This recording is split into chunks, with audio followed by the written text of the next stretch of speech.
വൈപ്പിനിൽ കുഴുപ്പിള്ളി നാലുകണ്ടം പാടശേഖരത്തിൽ പൊക്കാളി കൃഷിക്ക് തുടക്കമിട്ടു.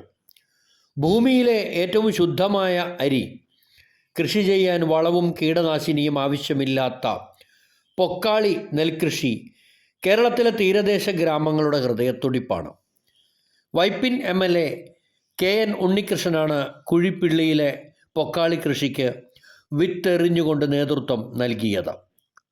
കാലാവസ്ഥയെ അടിസ്ഥാനമാക്കി മാത്രം കൃഷി ചെയ്യാൻ കഴിയുന്ന കാർഷിക വിളയാണിത്. ഒരു നാടിൻ്റെ ഭക്ഷണത്തിൻ്റെ, ജീവിതത്തിൻ്റെ, സംസ്കാരത്തിൻ്റെ ഭാഗമായി തീരദേശവാസികൾ നെഞ്ചിലേറ്റിയ കാർഷിക വിളയാണ് പൊക്കാളി നെല്ല്. ഇന്ന് ഭൂമിയിൽ എവിടെയും കിട്ടുന്നതിൽ വെച്ച് ഏറ്റവും ശുദ്ധമായ അരിയാണ് പൊക്കാളി അരിയെന്ന് നിസ്സംശയം പറയാം. പറഞ്ഞറിയിച്ചാൽ തീരാത്ത പൊക്കാളി കൃഷിയുടെ വിശേഷങ്ങൾ വൈപ്പിൻ MLA KN ഉണ്ണികൃഷ്ണൻ്റെ വാക്കുകളിൽ നമുക്ക് കേൾക്കാം. ആഗോളതാപനത്തിൻ്റെ ഭാഗമായി നമ്മൾ പ്രതീക്ഷിക്കാത്ത പല കാര്യങ്ങളും ഇപ്പോൾ സംഭവിച്ചുകൊണ്ടിരിക്കുകയാണ്. ഇന്നാണ് ഇത്തിരി വെയിൽ വന്നിട്ടുള്ളത്. കഴിഞ്ഞ 2-3 ദിവസങ്ങൾ നമ്മുടെ ഇന്ത്യയിലും പ്രത്യേകിച്ച് കേരളത്തിൻ്റെ തീരപ്രദേശങ്ങളെല്ലാം കടലാക്രമണത്തിന് വിധേയമായത് നമുക്കറിയാം. നമ്മുടെ എടവനക്കാട് ഉൾപ്പെടെയുള്ള തൊട്ടടുത്ത പഞ്ചായത്തിൽ ഒരുപാട് ദുരിതങ്ങളും പ്രയാസങ്ങളും നമ്മുടെ സമൂഹത്തിൽ ജനങ്ങൾ ഏറ്റുവാങ്ങേണ്ടി വന്നിട്ടുണ്ട്. നമ്മൾ പ്രതീക്ഷിക്കാത്തൊരു കാര്യമാണ്. കേരളത്തിൻ്റെ എല്ലാ ഭാഗങ്ങളിലും മിക്കവാറും 47ഓളം വരുന്ന തീരമണ്ഡലങ്ങളിൽ ഇതിൻ്റെ പ്രത്യാഘാതങ്ങൾ, ദുരിതങ്ങൾ ഉണ്ടാകുകയുണ്ട്.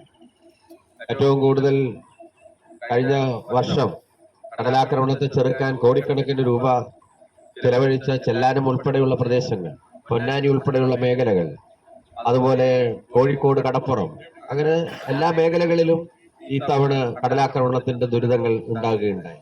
ഇന്നത്തെ പ്രധാനപ്പെട്ട എല്ലാ പ്രമുഖ പത്രങ്ങളും റിപ്പോർട്ട് ചെയ്തിട്ടുള്ളത് വലിയ കാറ്റിലും മഴയിലും ഡൽഹിയിൽ ഉൾപ്പെടെ ഉണ്ടായ അപകടങ്ങളും ഒരാൾ മരിക്കാനിടയായ കാര്യങ്ങൾ ഇന്ന് പ്രമുഖമായ പത്രങ്ങൾ റിപ്പോർട്ട് ചെയ്തിട്ടുണ്ട്. ഇതൊരു നിത്യസംഭവങ്ങളായി പ്രതീക്ഷിക്കാതെ വന്നുകൊണ്ടിരിക്കുകയാണ്. ഏതാനും ആഴ്ചകൾക്ക് മുമ്പാണ് ബാംഗ്ലൂർ വലിയ പേമാരിയിലും വെള്ളക്കെട്ടിനും വിധേയമായി. ദുബായിൽ ഉൾപ്പെടെ പെയ്ത വലിയ മഴയും, പ്രതീക്ഷിക്കാത്ത മഴ ഒരാഴ്ചക്കാലമാണ് അവിടുത്തെ സാമൂഹ്യ ജീവിതത്തെ പ്രയാസകരമാക്കി മാറ്റി. അപ്പൊ നമ്മള് കാലാവസ്ഥ വ്യതിയാനം എന്ന് പറയുന്നത് ഇതുപോലുള്ള പല ദുരന്തങ്ങളും എപ്പോഴും നമ്മളെ കാത്തിരിക്കുകയാണ്. ഈ കാലാവസ്ഥ വ്യതിയാനത്തെ നമുക്ക് കാലാവസ്ഥ വ്യതിയാനത്തിന്റെ പ്രത്യേകതകളിൽ ഒന്നിതാണ്. തിരമാലകൾ ഉയർന്ന രൂപത്തിൽ പ്രത്യക്ഷപ്പെടും. ലോകത്തെ മഞ്ഞുമലകൾ, ഈ അന്തരീക്ഷത്തിലെ കാർബൺ ഡൈ ഓക്സൈഡിന്റെ അളവ് കൂടുമ്പോൾ അതിന്റെ ഭാഗമായി വരുന്ന ചൂടേറ്റ് കടല് ചൂടെടുക്കും. അത് പ്രളയമായി ചിലപ്പോൾ അനുഭവപ്പെടും. മഞ്ഞുമലകൾ ഉരുകിയൊലിച്ച് നദീതടങ്ങളിലും തിരമാലകളുടെ ഇത് കൂടുതൽ ഉയർന്ന തലത്തിൽ നമുക്ക് അനുഭവപ്പെടും. ദ്വീപുകൾ തന്നെ ഇല്ലാണ്ടാകും. ഒരിക്കൽ 2021 IPCC റിപ്പോർട്ട് പ്രകാരം കൊച്ചിയെ കുറിച്ചും അതുപോലെ നാസ എന്ന് പറയുന്ന സ്ഥാപനത്തിന്റെ പ്രധാനപ്പെട്ട റിപ്പോർട്ടിലും നമ്മുടെ കൊച്ചിയെ കുറിച്ച് അവർ ദീർഘദർശനം ചെയ്യുന്നുണ്ട്. ലോകത്ത് ഐക്യരാഷ്ട്രസഭയും അതുപോലെ പ്രധാനപ്പെട്ട കൺവെൻഷനുകളും എല്ലാം നൽകുന്ന നിർദ്ദേശങ്ങൾ പരിഷ്കൃത ഗവൺമെന്റുകൾ നടപ്പാക്കിയില്ലെങ്കിൽ ഉണ്ടാകാവുന്ന ദുരന്തങ്ങളെക്കുറിച്ചും കൊച്ചി ഉൾപ്പെടെ ഒരു 100 കൊല്ലത്തിനിടയിൽ നിലംപതിക്കും എന്ന് ആ റിപ്പോർട്ടിൽ, നാസയുടെ റിപ്പോർട്ടിൽ പരാമർശിക്കുന്നുണ്ട്. അപ്പൊ അത്രയും ഗൗരവമായ ഒരു പ്രശ്നമാണ്. നമ്മൾ മാത്രമല്ല, മാനവരാശി ആകെ നേരിടുന്ന ഒരു പ്രശ്നമാണ്. അപ്പോ കാലാവസ്ഥ വ്യതിയാനത്തിന്റെ പ്രത്യാഘാതങ്ങൾ ലഘൂകരിക്കാനും നമ്മുടെ ഗവൺമെന്റുകൾ പ്രഖ്യാപിച്ചിട്ടുള്ള ഒരു 2050 കാർബൺ ന്യൂട്രൽ സമൂഹമായി നമ്മുടെ സമൂഹത്തെ മാറ്റുക എന്നുള്ള ഉദ്യമത്തിന്റെ ഭാഗമായിട്ടാണ് സർക്കാർ ചില പരിപാടികൾ ആവിഷ്കരിച്ച് നടപ്പാക്കുന്നുണ്ട്. അതിന്റെ എല്ലാം ഗുണഭോക്താക്കൾ എന്ന നിലയിൽ നമ്മുടെ നാട്ടിലെ ജനങ്ങൾക്ക് അത് അനുഭവവേദ്യമാക്കാനുള്ള നടപടികൾ നമ്മൾ ആരംഭിക്കുന്നുണ്ട്. കാലാവസ്ഥ വ്യതിയാനത്തിന്റെ എല്ലാം പശ്ചാത്തലത്തിൽ ഏതാണ്ട് 2500 കോടി രൂപയുടെ പദ്ധതിയാണ് കൃഷി വകുപ്പ് ഇപ്പോൾ ആവിഷ്കരിച്ച് നടപ്പാക്കാൻ ഉദ്ദേശിക്കുന്നത്. ഗവൺമെന്റ് ആവിഷ്കരിക്കുന്ന പദ്ധതികൾ കൊണ്ടൊന്നും നമുക്ക് ഈ പ്രശ്നങ്ങളെ പൂർണ്ണമായും ചെറുക്കാൻ കഴിയില്ല. അതുകൊണ്ട് സന്നദ്ധ സംഘടനകളുടെ, NGO സംഘടനകളുടെ, തദ്ദേശ സ്വയംഭരണ സ്ഥാപനങ്ങളുടെ എല്ലാം കൂട്ടായ പരിശ്രമത്തിലൂടെ മാത്രമേ നമുക്ക് ഈ കാര്യങ്ങൾ കൈകാര്യം ചെയ്യാൻ കഴിയൂ. ഇവിടെയാണ് പ്ലാനറ്റ് എർത്തിനെ പോലുള്ള NGO സംഘടനകളുടെ സംഭാവനകൾ അവർ മുൻകൈ എടുത്തുകൊണ്ട് ദുബായ് പോർട്സിന്റെ CSR ഫണ്ട്, സാമൂഹ്യ പ്രതിബദ്ധത ഫണ്ട് വിനിയോഗിച്ചുകൊണ്ട് നമ്മുടെ മണ്ഡലത്തിൽ മാർക്ക് ഫോർ വൈപ്പിൻ എന്ന് പറയുന്ന ഈ പദ്ധതി നടപ്പാക്കാൻ എടുത്ത തീരുമാനം ഇതിന്റെ ഭാഗമാണ്. ഇതിന്റെ ഭാഗമായി കണ്ടൽക്കാടുകൾ നട്ടുവളർത്താനും അത് പരിപോഷിപ്പിക്കാനും അതുപോലെ തന്നെ നമ്മുടെ നാട്ടിലെ ജനങ്ങൾക്ക്, പ്രത്യേകിച്ച് നമ്മുടെ സ്ത്രീ സമൂഹത്തിന് ഒരു സ്ഥിരമായ വരുമാനവും എല്ലാം ഉണ്ടാകുന്നതിന് വേണ്ടിയുള്ള തേനീച്ച വളർത്തൽ, അതുപോലെ പൊക്കാളിപ്പാടങ്ങളെ സംരക്ഷിക്കാനും നമ്മുടെ കാർബൺ ന്യൂട്രൽ അവസ്ഥയിലേക്ക് നമ്മുടെ നാടിനെ എത്തിക്കാൻ കഴിയുന്ന ഒരു കൃഷിരീതി എന്ന നിലയിൽ പൊക്കാളിയെ കൂടി പ്രോത്സാഹിപ്പിക്കാനുള്ള പദ്ധതിയുടെ മാർക്ക് ഫോർ വൈപ്പിന്റെ പദ്ധതിയുടെ ഭാഗമായിട്ടാണ് ഇന്നിവിടെ ഇത് സമാരംഭിക്കുന്നത്. പൊക്കാളിയെ കൃഷിയെക്കുറിച്ച് നമുക്ക് എല്ലാവർക്കും അറിവുള്ളൊരു കാര്യമാണ്. ഞാൻ ദീർഘമായ ഒരു പരാമർശം അതിനെക്കുറിച്ച് നടത്തുന്നില്ല. ലോകത്ത് 5 ലക്ഷത്തോളം വരുന്ന നെൽവിത്തുകൾ നമ്മുടെ ലോകത്തുണ്ട്. ചിലതെല്ലാം വംശനാശം സംഭവിച്ചിട്ടുണ്ട്. പക്ഷെ പൊക്കാളി എന്ന് പറയുമ്പോൾ നമുക്ക് തന്നെ ഒരു പൊക്കം സമൂഹത്തിൽ അനുഭവപ്പെടുന്നുണ്ട്. നമുക്ക് എല്ലാവർക്കും അഭിമാനിക്കാവുന്ന, ചിലപ്പോൾ അഹങ്കരിക്കാവുന്ന ഒരു വിത്തിനമാണ് പൊക്കാളി. നമ്മുടെ ആലപ്പുഴ ജില്ലയിലും എറണാകുളം ജില്ലയിലും തൃശൂർ ജില്ലയിലും മാത്രം കണ്ടുവരുന്ന ഒന്നാണ് പൊക്കാളി നെൽവിത്തിന്. അത് ഓർഗാനിക്കാണ്, ആരോഗ്യപ്രദമാണ്, ലോകത്ത് വളരെ പ്രധാനപ്പെട്ട സ്ഥാനം അലങ്കരിക്കുന്ന ഒരു വിത്തിനമാണ്. നമ്മുടെ കുഴുപ്പള്ളി പഞ്ചായത്തിൽ ഉൾപ്പെടെ പൊക്കാളി കൃഷിക്ക് ഉള്ള പ്രാധാന്യം വളരെ വലുതാണ്. പൊക്കാളി കൃഷിയും അതുപോലെ തന്നെ ചെമ്മീൻ വാറ്റും മത്സ്യബന്ധനം ഉൾപ്പെടെയുള്ള കാര്യങ്ങളെ പ്രോത്സാഹിപ്പിക്കുന്ന ഒന്നാണ്. ആ നിലയിൽ നല്ലിനം വിത്തുകൾ ഈ മേഖലയിൽ ലഭിക്കുന്നില്ല എന്നുള്ളതാണ് കൃഷിക്കാർ പലപ്പോഴും പറയുന്ന ഒരു പ്രധാനപ്പെട്ട ആവലാതി. ഇനി പൊക്കാളി കൃഷി വിളയിച്ചെടുത്തു കഴിഞ്ഞാലോ അത് കുത്താനുള്ള സൗകര്യങ്ങളുടെ അഭാവമുണ്ടായിരുന്നു. അത് പരിഹരിക്കാനാണ് സഹകരണ വകുപ്പിന്റെ സഹകരണത്തോടുകൂടി തൊട്ടപ്പുറത്ത് ഏഴിക്കര പഞ്ചായത്തിൽ പള്ളിയാക്കൽ സർവീസ് സഹകരണ സംഘം അത് നേരത്തെ നമ്മൾ പാലക്കാട് കൊണ്ടുപോയാണ് അത് കുത്തി അരിയാക്കുന്നതെങ്കിൽ ഇവിടെ തന്നെ നമ്മുടെ ജില്ലയിലെ എത്രമാത്രം പൊക്കാളി നെൽവിത്തുകൾ ഉണ്ടെങ്കിലും അത് കുത്തി അരിയായി നമുക്ക് ഭക്ഷിക്കാൻ കഴിയുന്ന വിധത്തിൽ രൂപപ്പെടുത്താൻ പൊക്കാളി ഈ പള്ളിയാക്കൽ സൊസൈറ്റി തയ്യാറാണ്. അത് മാത്രമല്ല, നമ്മൾ വിളയിച്ചെടുക്കുന്ന ഉൽപ്പന്നത്തിന് ന്യായമായ വില നൽകിക്കൊണ്ട് അത് കർഷകർക്ക് ആശ്വാസം നൽകാനും പള്ളിയാക്കൽ സംഘം മുന്നോട്ട് വന്നിട്ടുണ്ട്. ആ നിലയിലെല്ലാം സർക്കാരും നമ്മുടെ സഹകരണ സംഘങ്ങളും ആ മേഖലയിൽ കൃഷിക്കാരെ പ്രോത്സാഹിപ്പിക്കുന്നതിന് വേണ്ടി നമ്മൾ തയ്യാറാകുന്നുണ്ട്. പലപ്പോഴും കൃഷി ആദായകരമല്ല എന്നുള്ള പ്രശ്നങ്ങൾ അവർ അഭിമുഖീകരിക്കുന്നുണ്ട്. അതിനെല്ലാം പരിഹാരം കാണാൻ വേണ്ടിയിട്ടുള്ള തീവ്രമായ പരിശ്രമത്തിലാണ്. ആ ഘട്ടത്തിൽ ഇതേപോലെ കൃഷിക്കാർക്ക് ആശ്വാസം നൽകാൻ കൂടി ഈ മാർക്ക് ഫോർ വൈപ്പിൻ പദ്ധതി സഹായകരമായിരിക്കും. അതിനുവേണ്ടി മുന്നോട്ട് വന്ന കൃഷിക്കാരുടെ ഒരു പ്രത്യേക കൂട്ടായ്മ തന്നെ ഇതിന്റെ ഭാഗമായി പുൽപ്പള്ളിയിൽ ഉണ്ടാക്കിയിട്ടുണ്ട്. അതിന് മുൻകൈ എടുത്ത പഞ്ചായത്തിനെയും അതിൽ അംഗങ്ങളായിട്ടുള്ള കർഷക സുഹൃത്തുക്കളെയും ഞാൻ പ്രത്യേകമായി അഭിനന്ദിച്ചുകൊണ്ട് മറ്റ് ദീർഘമായ പരാമർശങ്ങളിലേക്കൊന്നും നീങ്ങാതെ ഈ മാർക്ക് ഫോർ വൈപ്പിൻ എന്ന ഈ പദ്ധതിയുടെ വൈപ്പിൻ മണ്ഡലത്തിലെ പ്രധാനപ്പെട്ട പഞ്ചായത്തുകളായിട്ടുള്ള പള്ളിപ്പുറം, കുഴുപ്പള്ളി, നമ്മുടെ ഞാറക്കൽ, എടമനക്കാട് തുടങ്ങിയ പഞ്ചായത്തുകളിലാണ് ആദ്യഘട്ടം എന്ന നിലയിൽ നമ്മൾ ഈ പദ്ധതി നടപ്പാക്കുന്നത്. അതിന്റെ ഭാഗമായിട്ടുള്ള ഒരു സംരംഭമാണ് ഇവിടെ നമ്മൾ ആരംഭിക്കുന്നത്. അടുത്ത വർഷത്തേക്ക് വ്യാപകമായി വിത്തിറക്കാൻ കഴിയത്തക്ക തരത്തിലുള്ള ഒരു പുതിയ ഇനം നമ്മൾ രൂപപ്പെടുത്തിയ ഒരു വിത്തിന്റെ പൊക്കാളി കൃഷിക്ക് അനുയോജ്യമായ ഒരു വിത്തിന്റെ ആവശ്യത്തിനുള്ള വിതയാണ് നമ്മളിവിടെ ഒരുക്കുന്നത്.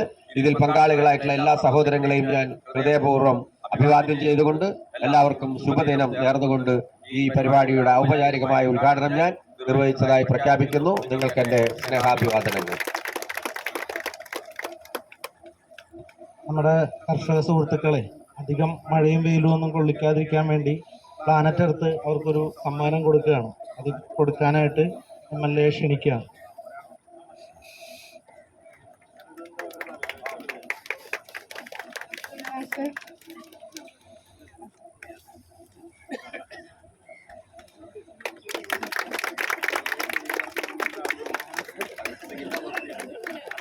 എല്ലപ്പൻ,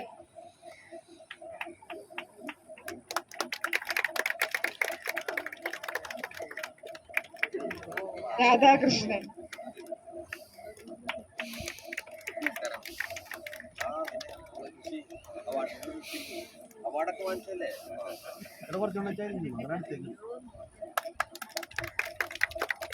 ജോസഫ്,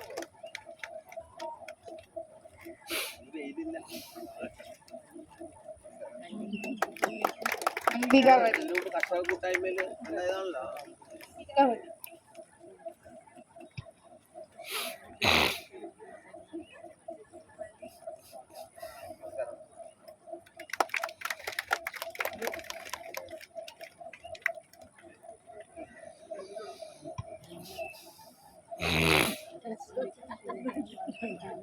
വെയിലും മഴയും കുറഞ്ഞാൽ ഞങ്ങൾക്ക് ഉപ്പില്ല എന്ത് കാര്യം വെള്ളത്തിലിറങ്ങി പഠിക്കും വിതക്കാൻ വേണ്ടി പോവുകയാണ്. അതിനു മുമ്പ് യോഗ അവസാനിപ്പിക്കുന്നതിന് മുമ്പായിട്ട് ഔഷധപ്രധാനമായ പൊക്കാളി നെല്ലിൻ്റെ മേന്മ തിരിച്ചറിയാനും സ്ത്രീ സമൂഹത്തെ കൂടുതലായി കൃഷി മേഖലയിൽ ഉറപ്പിക്കാനും ഈ പദ്ധതി വഴിയൊരുക്കുമെന്ന് KN ഉണ്ണികൃഷ്ണൻ MLA പറഞ്ഞു.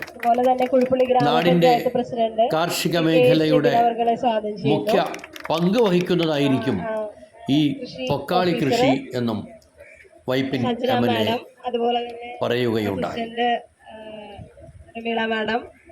വാർഡ് അംഗം വിപിനയാണ് ചടങ്ങിൽ സ്വാഗതം ആശംസിച്ചത്.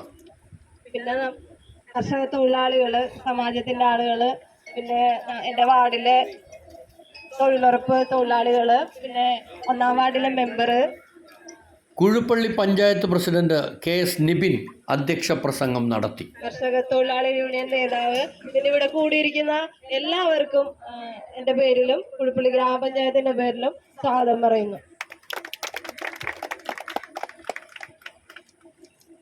പ്രിയപ്പെട്ട ഉദ്ഘാടകൻ വൈപ്പിങ്കരയുടെ MLA Shri KN Unnikrishnan, planet എർത്തിൻ്റെ ഏറ്റവും പ്രിയപ്പെട്ട പ്രതിനിധികൾ, പ്രിയപ്പെട്ട കർഷക തൊഴിലാളികളെ, സുഹൃത്തുക്കളെ, പ്രിയപ്പെട്ട നാട്ടുകാരെ, ഇപ്പോൾ നമ്മളുടെ വൈപ്പിൻകരയെ സംരക്ഷിക്കുന്നതിന് വേണ്ടി നമ്മളുടെ പ്രകൃതി അല്ലെങ്കിൽ നമ്മളുടെ നാടിനെ ഇതുപോലെ തന്നെ നിലനിർത്തുന്നതിന് വേണ്ടി വലിയ പദ്ധതികൾ MLAയുടെ നേതൃത്വത്തിൽ നമ്മുടെ നാട്ടിൽ ആവിഷ്കരിച്ച് നടപ്പിലായിക്കൊണ്ടിരിക്കുകയാണ്. അതിൻ്റെ കൂടി ഭാഗമായി പ്ലാനറ്റ് എർത്ത് MLAയുടെ നിർദ്ദേശപ്രകാരം അത്തരത്തിലുള്ള പ്രവൃത്തികൾ ഏറ്റെടുത്തുകൊണ്ട് മുന്നോട്ട് വന്നിരിക്കുകയാണ്. അതിൻ്റെ ഭാഗമായാണ് നമ്മളുടെ കൃഷി, നമ്മളുടെ നാടിൻ്റെ സംസ്കാരവും പൈതൃകവും എല്ലാമായ നമ്മളുടെ പൊക്കാളി കൃഷിയെ നിലനിർത്തുന്നതിന് വേണ്ടി ആ ഒരു വലിയ പരിപാടിയുടെ ഭാഗമായി ഇതുകൂടി ഉൾപ്പെടുത്തിയിരിക്കുന്നത്. ഇതിൻ്റെ ഭാഗമായാണ് ഇതിപ്പോൾ ഇനിയും വരും വർഷങ്ങളിൽ പരമാവധി വിത്ത് ഉൽപ്പാദിപ്പിക്കുന്നതിന് വേണ്ടി ഇത്തരത്തിലുള്ള കൃഷി പ്ലാനറ്റത്തിന്റെ നേതൃത്വത്തിൽ നമ്മൾ നടത്താൻ വേണ്ടി പോകുന്നത്. നല്ലൊരു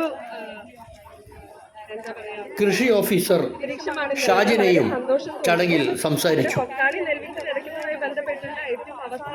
NGO ഗ്രൂപ്പായ planet earth mark for Vypin എന്ന പ്രോജക്റ്റിന്റെ ഭാഗമായിട്ടാണ് ഇത്തരം ഒരു പദ്ധതിക്കായി വൈപ്പിൻകരയുമായി കൈകോർത്തത്. വേരറ്റുപോകുന്ന പൊക്കാളി കൃഷി തിരിച്ചു പിടിക്കാനായി കുഴിപ്പള്ളി ഗ്രാമപഞ്ചായത്തിൽ പൊക്കാളി കർഷക കൂട്ടായ്മ രൂപീകരിച്ച് അടുത്ത വർഷത്തെ കൃഷിക്ക് ആവശ്യമായ വിത്ത് ഉൽപ്പാദിപ്പിക്കാൻ പൊക്കാളി വിത്ത് ബാങ്ക് എന്ന നിലയ്ക്കാണ് ഇത്തവണ ഈ കൃഷി ഇറക്കിയത്.